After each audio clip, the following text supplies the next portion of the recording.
Welcome to episode 34 of Ernie O'Malley's Journey, captured once again in November 1922. So, where is my father, General Ernie O'Malley, at this stage in the Irish Civil War? He is the Assistant Chief of Staff. He's fighting under his commander, Liam Lynch. He's been given this enormous area. Remember, he's age 25 of half of Ireland. Northern and Eastern divisions, which is the equivalent to all of Ulster and all of Leinster, half of Ireland. So there has been, the Civil War has gone on through the summer. The Republican cause has been losing. They've been outmanned, outgunned, outarmed by the Free State, which has been supplied in those armaments by the British.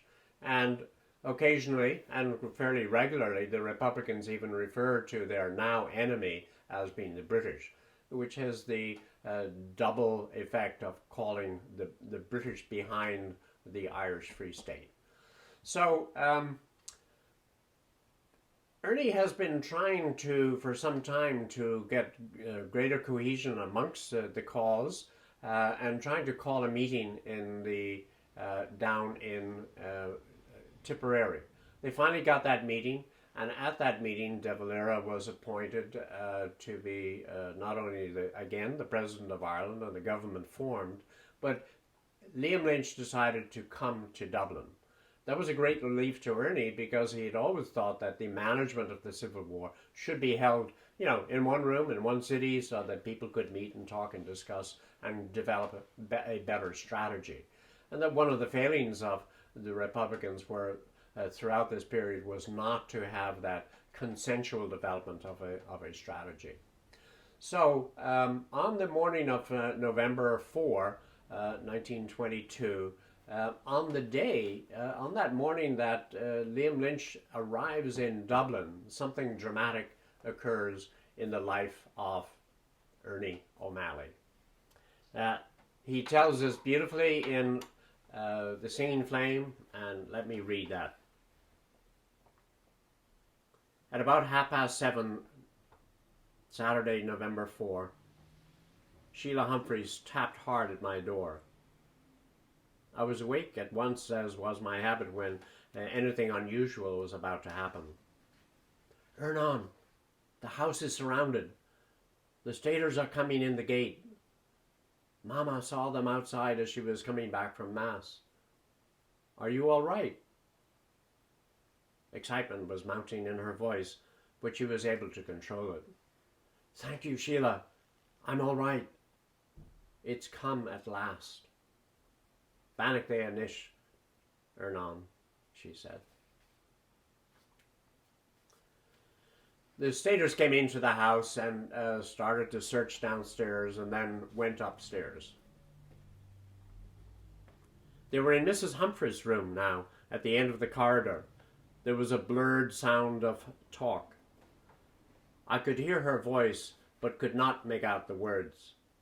Men came down the corridor, tapping walls with the butts of their rifles, as if they were searching for recesses. By this time, search parties must have been aware that houses had concealed rooms and dumps for papers. Perhaps the banging was routine now as a matter for the search. Would they notice the door? I should have pattered it, I thought. I had suggested it to myself, but had never taken action. I heard Mrs. Humphreys say, "Oh, that's a clothes press," as the curtains were drawn back. A rifle butt crashed against the wooden partition. A man's voice said, "It's hollow." My heartbeats were now so loud in the darkness that I felt they must be heard outside, and I pressed one hand against my heart to keep it quiet. But it seemed to be now on the top of my tongue. I'd moved to one side of the door to avoid bullets, and had already shifted the dressing table to make a slight barricade.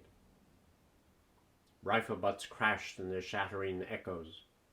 A panel began to give way. A portion of another splintered, showing a little piece piece of wood fell into my room. I thought of firing through the door, releasing the spring and rushing out.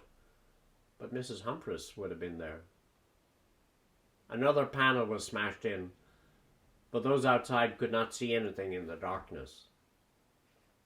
They had not located the hidden spring. I heard the men breathing hard as they struck in the narrow corridor. I would have to fire. I could not wait for a grenade to be thrown. A heavy crash. The door swung open and a hand appeared. I fired twice at the hand, then below, and then to the right, as that may have been the body, and there was a cry of pain. I heard a rush of feet, but I was afraid to fire, as some of the family might be in the way. As I came out of the room, I saw the attackers scrambling out of the hall like frightened sheep. I saw a chin edged from a door. Another of them, I thought, as I fired. There was a thud. I fired again close to the corner and rushed forward. Miss O'Reilly lay on the floor, blood on either side of her cheeks. She was pale, but she did not moan. I had shot her through the chin. "Oh my God, I've shot you. That's terrible," I said. "I thought you were a stater, and it's you." Mrs. Humphreys helped Miss O'Reilly into her room. "Never mind her now," Mrs. Humphreys said to me, as I remained near the bed, feeling helpless and distressed. "She's not badly hurt. Think of yourself." And she smiled. Mrs. Humphreys was as calm and as sweet-faced as when pouring out tea at breakfast. Miss O'Reilly tried to smile also. That unnerved me and worried me as I passed down the corridor, thinking of her wound, cursing myself for snapping so quickly, and for the momentary pleasure that I felt in hitting a mark. That was a bad thing, to have one casualty already in the family. And through my fault? It was terrible that such a thing should happen. The sharp tinkle of bullets splintering glass in the top rooms made me think of the situation. Firing had been going on for some time, and fire directed at the house from all sides. Sheila was standing at her door. "You hit one," she said, "but you fired too low. They're brave, aren't they? And you should have seen them run away." I heard a noise of men downstairs and a confused shouting of orders. I put the gun in my coat jacket and gripped the serration of the Mills hand grenade. As I went downstairs, I could see the staters had crowded into the hall, and they opened fire. I pulled the pin, held the grenade, and counted, and then lobbed it into them, then flung myself on the stairs to avoid the splinters of metal. There was a stampede and a rush for the front door. Men huddled, crushing as they ran. I did not fire as they were too frightened, but I watched their panic in a strange kind of detached wonderment. Soon the hall was empty. Once the unexploded grenade remained below in the center of the floor. Evidently the cap was defective. My most effective weapon had failed me. On the stairs, I picked up a rifle someone had dropped. There were 10 cartridges, one in the breech. I went into Sheila's room. "They're hiding behind the wall outside," she said, "and some of them must be in the house opposite." Her bronze gold hair was plaited around the back of her head. Her blue eyes shone with excitement. They matched the color of her dress with its foamy white collar. The house was about 30 feet from the front gate and 2 stories. Behind were flower beds, a rock garden, the tennis court, and fruit trees. A wall about 6 feet high surrounded the grounds. Beyond the wall to the right were houses, 3-storied red brick houses. To the left, an open field with bushes close to the wall.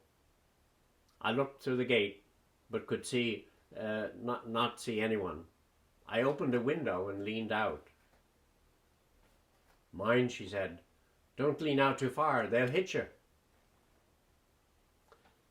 Suddenly a bunch of men rushed through the front gate and across the lawn as covering fire was opened up from different sides, and the only result was the sound of glass being drilled and smashed, the crackling of glass and the thud as the bullets hit of the walls. I heard men shout, "Surrender!" As I fired, I shouted, "No surrender here!" This was not going to be another forecourts. I was an individual soldier again, responsible for myself, and there was no headquarters staff to make decisions. I fired quickly with my rifle.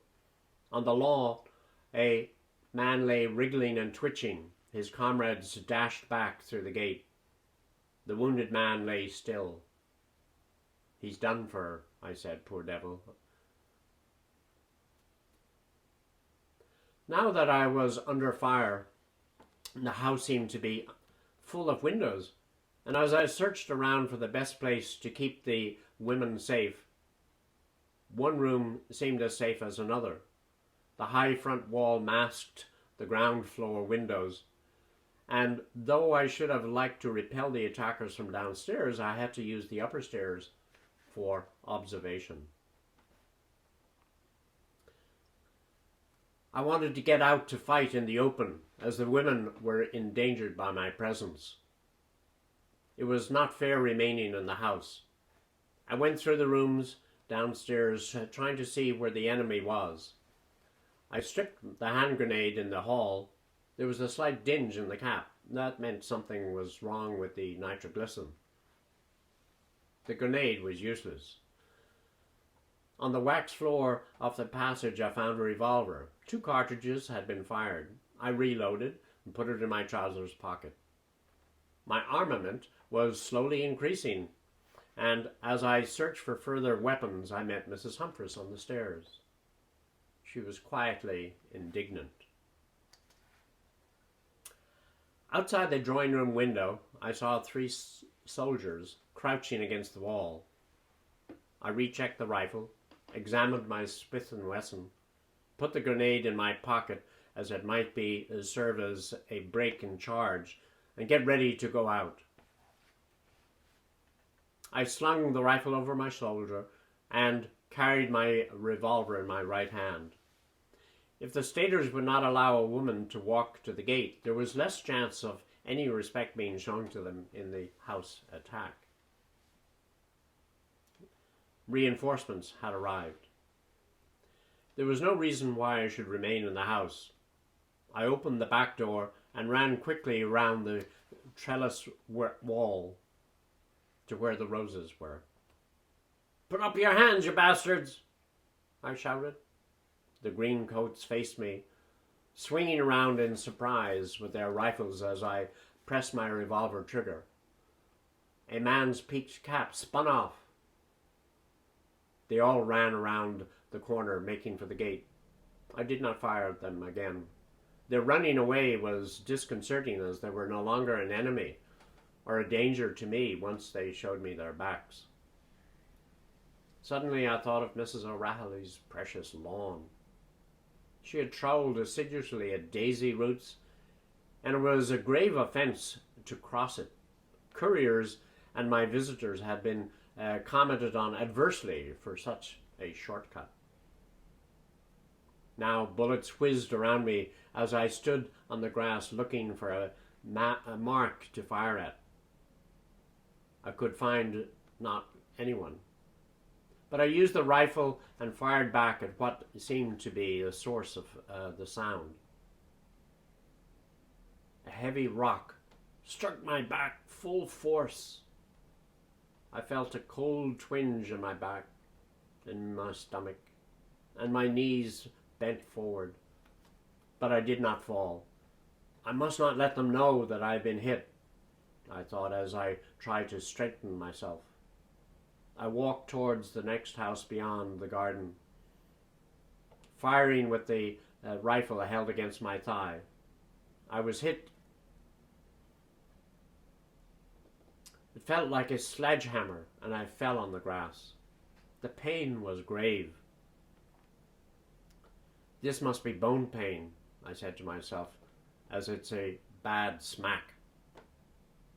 I must try to make it appear that I stumbled. I fired from my left shoulder, but my rifle was becoming numb. The fingers seemed thick and slow to move on to the trigger. I was hit again in the back. I found myself on my knee. My legs were shaky when I stood up. My back felt wet. Blood was gluing my right hand to the rifle stock. All my bodily movements were slowed down, as if I was listening to measured messages being sent to the muscles which could no longer obey. I clung for support to the rifle and over my shoulder as I would try to draw my knees and straighten me out, but it helped me bend down. I went to try for the back door through a burst of fire. Something struck the rifle on my back at the same time. I saw red flashes before my eyes as I felt the wall. The pain made me groan. Then I went inside, tried to smash a window to stick the rifle through, but couldn't break the glass, and I was whimpering at my own futility. I called, "Sheila!" No reply. "Sheila!" "Yes, Hernan, I'm coming." She was trying to cut away my pajamas as she said, "A great big hole in your back and blood all over you." Her face became a haze as I lay on the floor. It felt like a harrow. I was lying on the spear points, and my lips were numb. I was trying hard to tell her that my back hurt and to destroy my papers, but I could not speak. Later I heard her say, "Here come the staters. They're certainly taking their time." I could see green uniforms around me. One soldier took the rifle which lay beside me. He ejected an empty cartridge and pointed the muzzle at my body, and then very slowly I saw the bolt move and heard the snap as he turned down the bolt. It was as though I was looking at a carp through a glass tank. The slow swish of tail, the dignified vacuous mouth, and the blurred outline. Another soldier pushed the muzzle toward the ceiling and snatched the rifle from him. "That's O'Malley," he said, "and you'd better leave him alone while I'm here."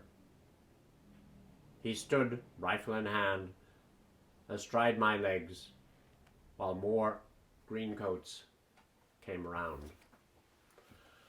Wow, that is a moment when my father could have died, been killed. I wouldn't be here to tell this story. A very moving passage told by him, and with his own reflections in there as to what was happening. And we see, in a certain sense, the futility of life, the quick turnaround on what can happen in any war. One gets a sense that here an event happened to him, but it happened to other people. A house is invaded, as it had occurred during the Tan War and now again in the Civil War. Any invasion of a house is such a private affair and offensive. And so here we see his defense of himself, but also the chivalrous attack to support the women. And he gets out of the house in order to avoid any attack which might occur to them. You can see that he's still earnest about what he's doing. He bears a resentment about having to be surrendered the forecourts, and he bears that as a grudge in a certain sense. Now he's fighting his own war on losing terms, but he's willing to take that risk. And that's where he was all the way through this campaign from 1918 on, willing to take risks for something that he stood for.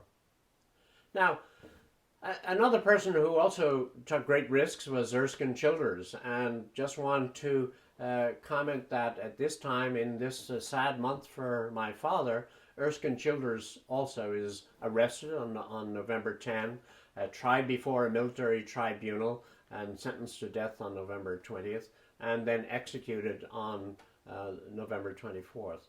And in typical Childers manner, he goes out to shake hands with the executors. And, you know, his son is present, and that son becomes the President of Ireland in later years. It's a sad way to end an episode, but join us next month for Imprisoned Once Again.